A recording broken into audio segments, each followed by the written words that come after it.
special introduction preview that somebody else is going to watch later isn't going to get.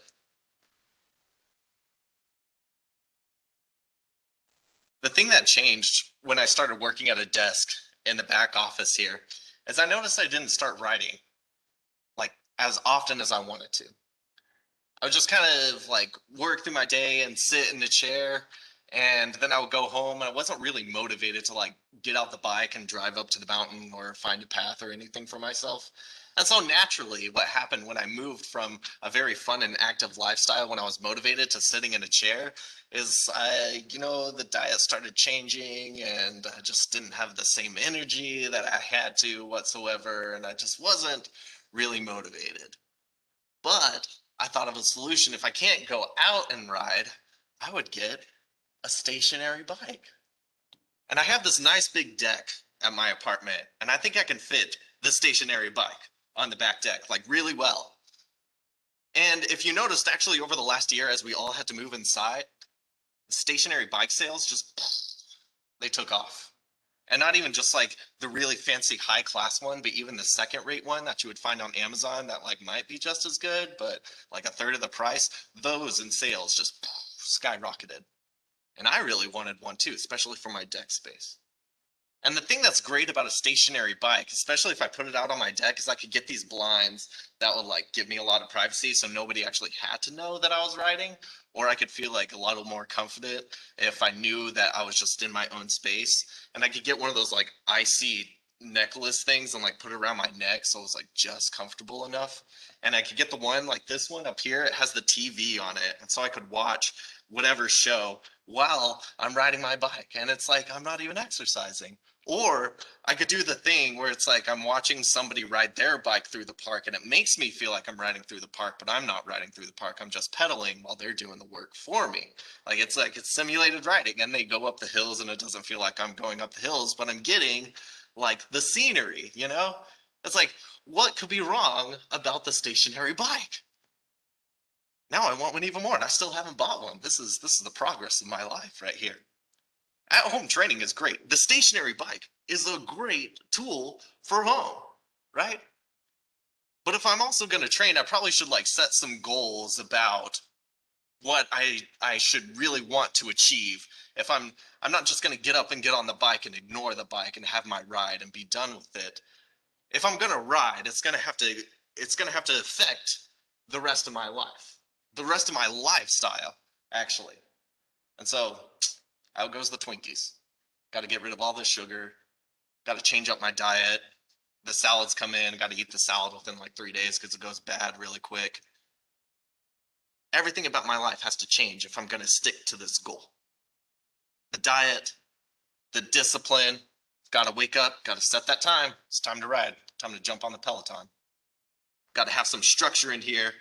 And I'm not just going to do this once a week. I've got to really nail down this until it turns into like a habit, until I like crave it. And if I don't do it, then I'm feeling off about my week. A stationary bike is a great training tool. And it'll overflow into the rest of the life. In the book of Romans chapter 12 and verse 2. Romans chapter 12 and verse 2, I've got it up here if you want. It says, "Do not be conformed to this age, but be transformed by the renewal of your mind so that you may approve what is good and well-pleasing and the perfect will of God." If you're going to move away from the conformity, you're going to be transformed. If you're going to be transformed in the renewing of your mind, the transforming is going to have to overflow into the rest of your life. Just like riding this bike and setting this goal. If I want to transform, if I want to change something, I'm going to have to move away from something and into something else. Away from the sweets and into salads.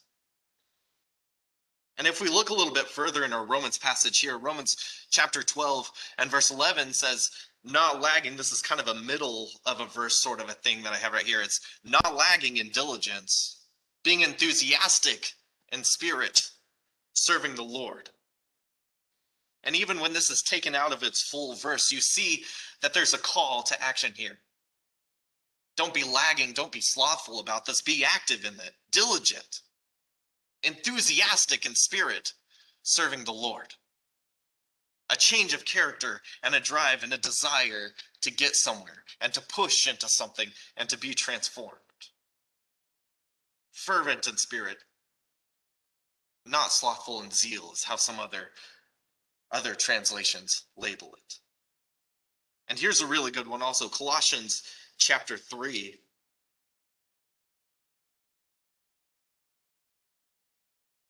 Colossians chapter 3.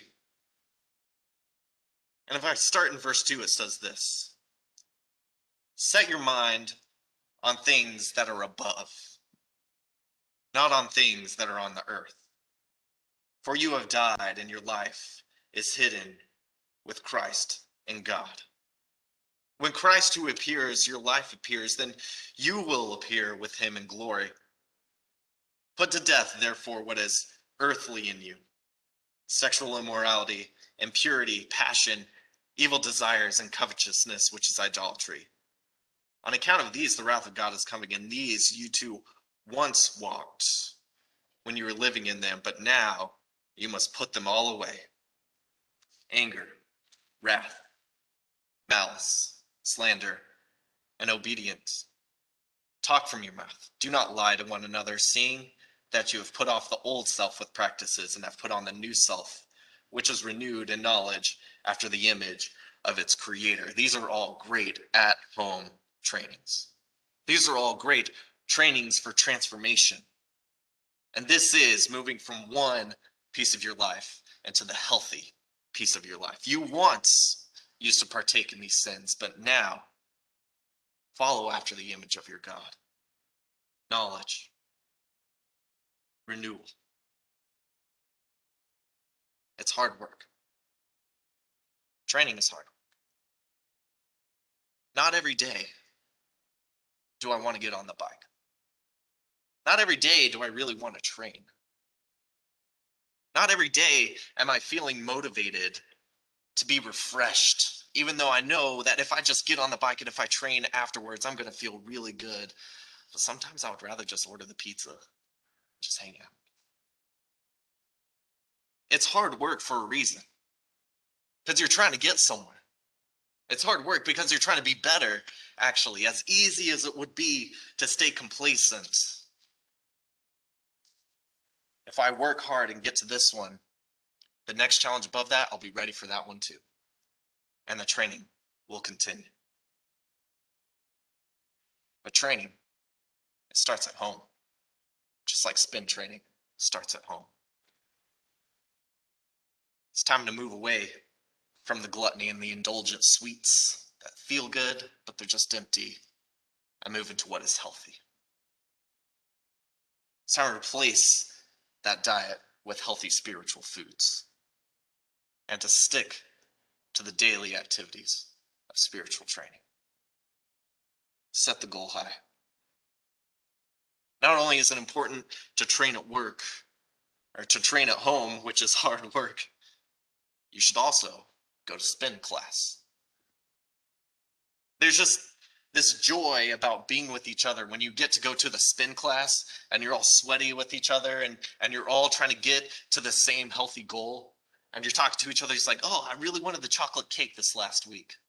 I knew it was going to taste good and it just looked so good that I really wanted that chocolate cake. But I didn't eat the chocolate cake. I was tempted by it, but then I didn't give in to the chocolate cake. Not only did I not give in to the chocolate cake, I had a carrot instead. You have that camaraderie among everybody else that came in there because they have some healthy goals and they want to get somewhere, and they're there to train and they're there to get healthy and to get somewhere. And they have these temptations and these cravings also that they don't want to give into. Not only that, but you're trying to motivate each other to be like, come on, let's go, let's go. Let's pedal, let's pedal, let's pedal really hard today. Let's share in the struggle so we can get somewhere. And it's just not the same when that one person that can just barely keep up with the class doesn't show up. You really want that person there that's just struggling to pedal, but comes in anyway. and pedals and pedals and pedals. And it's also not the same when you were acting a full class, but then it's just you and the spin instructor. It's just the two of you. When you're really hoping that all these other bicycles were going to be full, and then you could all pedal together and all work together. It's an important sense of camaraderie to go to spin class together, to motivate each other, to celebrate the accomplishments, and to communicate the struggles and the uphill ride with each other. We're naturally meant to be together. What if I just didn't go to spin class? What if all I did was I got the bike and I put it on the back deck and I pulled the shades down around. Outside I have shades and I've got the TV going and I've got the coolie thing on. I've got my jams playing and I get up and I ride really hard, and then the timer goes off and I stop riding, and then I go sit on the couch and I just watch Weather Channel all day. That's all I do. Watch Weather Channel. I go to bed. I don't even shower. I go to bed. I get up the next day. I get back on the bike. Same routine. I watch the Weather Channel. I go to bed. I get up the next day. I get on the bike. I just confine myself to my apartment. There wouldn't be much joy in that. There wouldn't be actually any motivation after a little bit for me to even get up and get on the bike at all. I'm just riding it. It's just a part of the day, a part of the schedule. We're meant to be together. Colossians 3. Colossians 3 and verse 11, this is just a continuation of our verse that ended in 10. Here there is not Greek and Jew, or circumcised or uncircumcised, barbarian, Scythian, slave free, but Christ is all and in all. We're meant to be together. We're meant to cycle together. Verse 12, put on then, as God's chosen ones, a plurality of chosen ones, holy, beloved, compassionate hearts, kindness, humility, meekness, and patience, bearing with one another. And if one has a complaint against another, forgiving each other, as the Lord has forgiven you, so you also must forgive. And above all these things, put on love, which binds everything together in perfect harmony. And let the peace of Christ rule in your hearts, to which indeed you were called in one body, and be thankful. Let the word of Christ dwell in you richly, teaching and admonishing one another in all wisdom, singing psalms and hymns and spiritual songs with thankfulness in your hearts to God. We were meant to be together. It's important to come together. You can train really hard at home, but you should also be here to exercise these things right here. And exercising is great and everything, and we could be healthy, but right in here is something that Paul calls the most important thing. Verse 14, above all these, put on love, which binds everything together in perfect harmony. You want to be bound together, you have to be together, but you have to love. It's perfect. It's harmony. He closes it out in verse 17, whatever you do in word or deed, do everything in the name of the Lord Jesus, giving thanks to God the Father through him. And if we also look at this other verse here in Romans chapter 13, Romans chapter 13 and verse 8, owe no one anything except to love each other. There it is again. And for one who loves another has fulfilled the law. For the commandments, you shall not commit adultery, you shall not murder, you shall not steal, you shall not covet, and any other commandment are summed up in this word: you shall love your neighbor as yourself. Love doesn't wrong a neighbor. Love, therefore, fulfills all of the law. But here's the struggle. Verse 11, besides this, you know the time that the hour has come for you to wake from sleep. For salvation is nearer to us now than when we first believed. The night is far gone, the day is at hand. So then let us cast off the works of darkness and put on the armor of light. It sounds like we all have a goal now. It sounds like we all want to ride to something now. Let us walk properly as in the daytime, not in orgies and drunkenness and sexual immorality, sensuality, not in quarreling and jealousy, but put on the Lord Jesus Christ and make no provision for the flesh to gratify its desires. This training that goes on at home and that we do together, it's all the same. You put off the darkness. It's time to put away the unhealthy diet. It's time to pedal towards the goal and to pedal with each other towards the goal. Don't even give in to that, but motivate each other past that. You got to share in the training. Humans are meant to be together, and it's important to come to spin class, and we want you to be at spin class. It's motivating each other.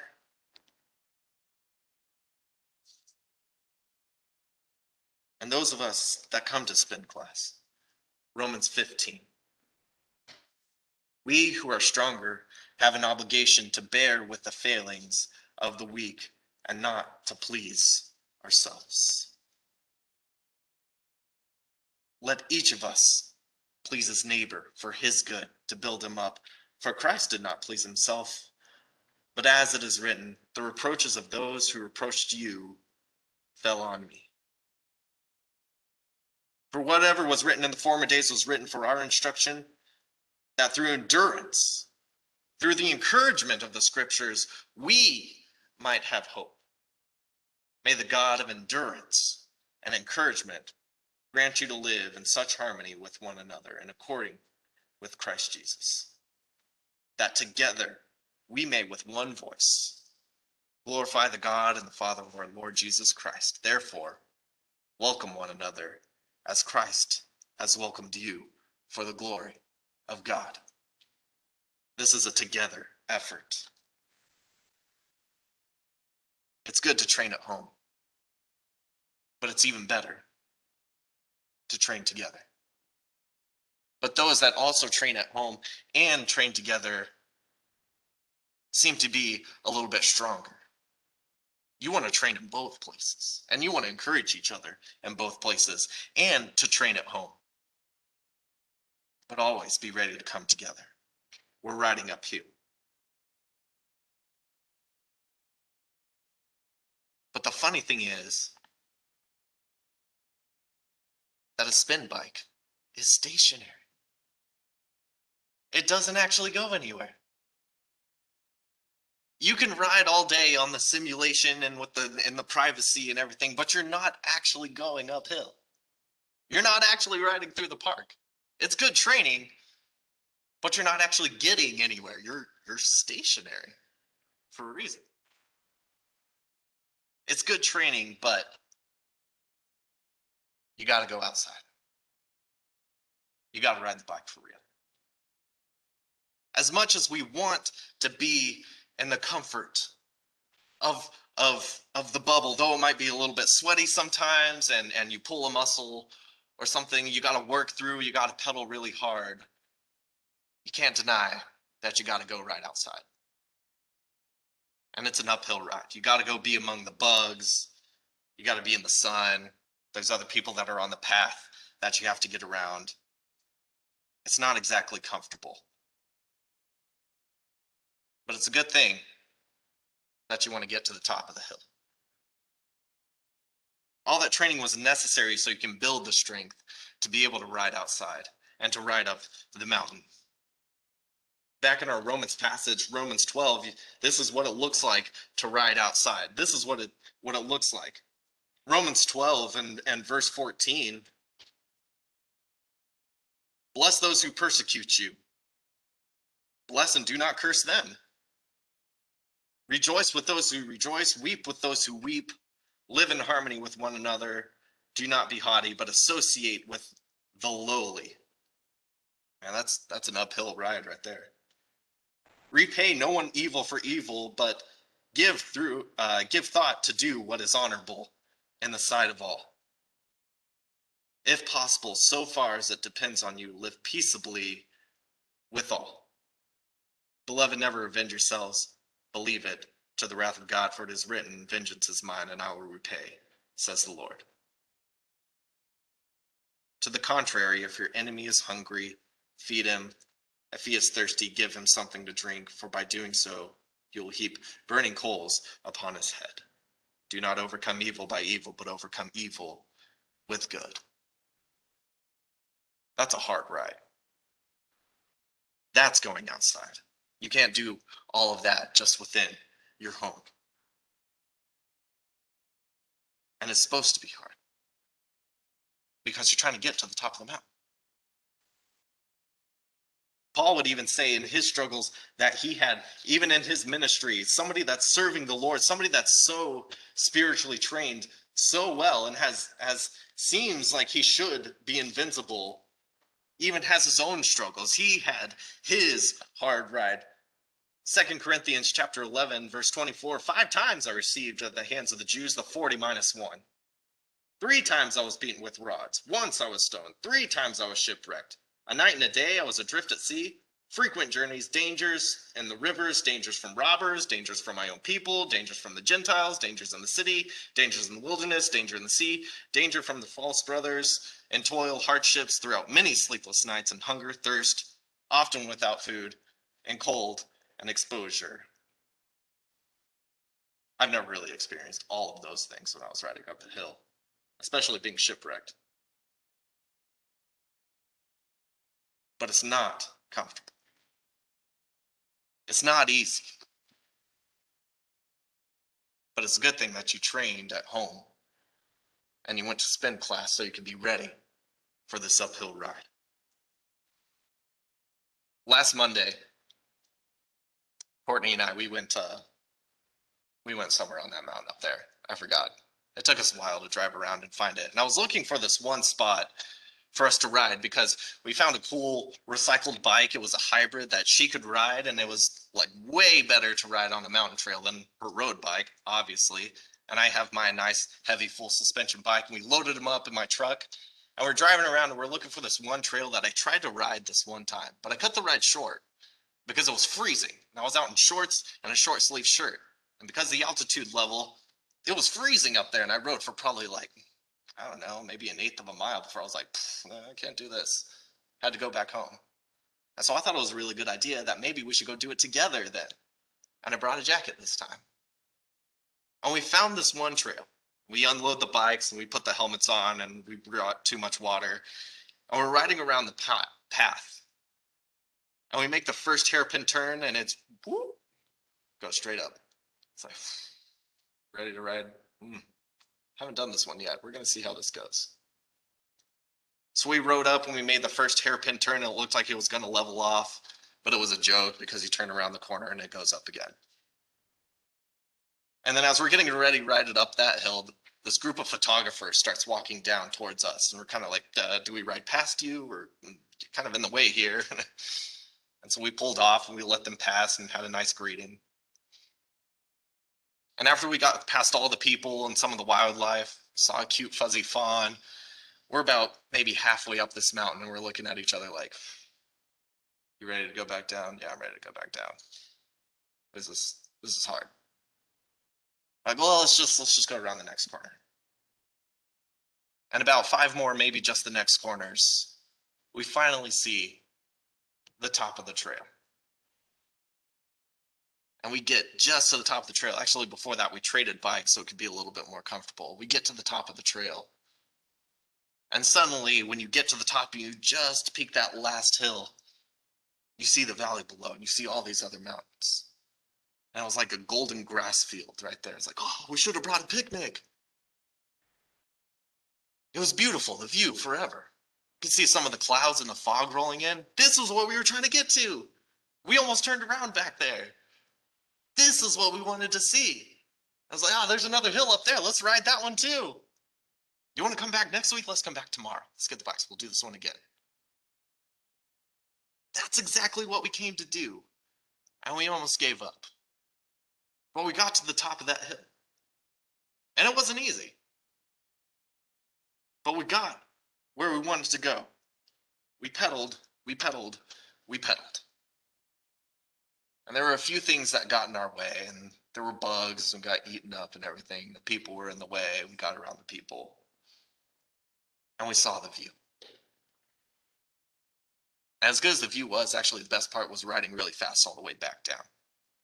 And we got back to the truck and we're thinking, I would do that again. In fact, let's go somewhere higher so we can like have a faster ride on the way back down. I want to go get a chocolate shake, but that's always how I feel after doing something hard. We got through one challenge and we were ready for the next one because we made it to the top of that one.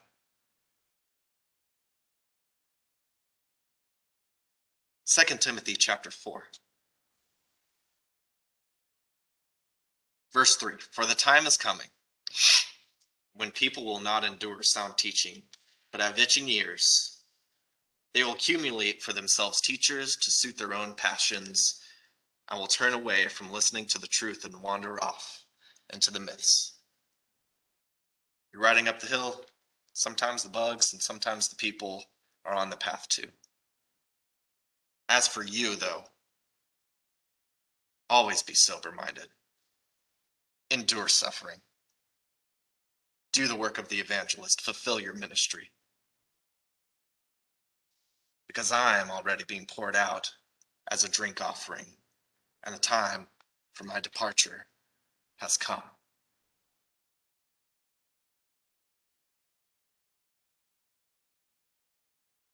There we are.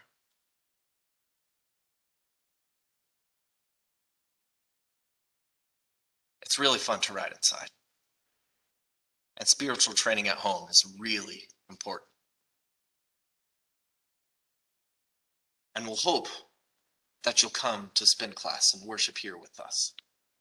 So we train together because we're all enduring. We're all trying to get to the top of the hill. But we can't just stay in the bubble. As much as we would love to just stay in the bubble, we have to go right outside, away from the simulation, into the bugs, into the animals, and where there's other people.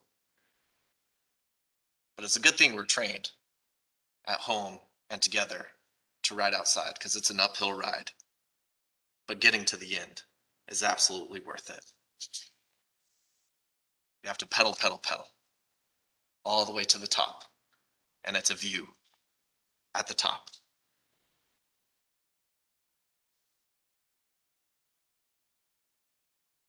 If you're struggling to pedal uphill,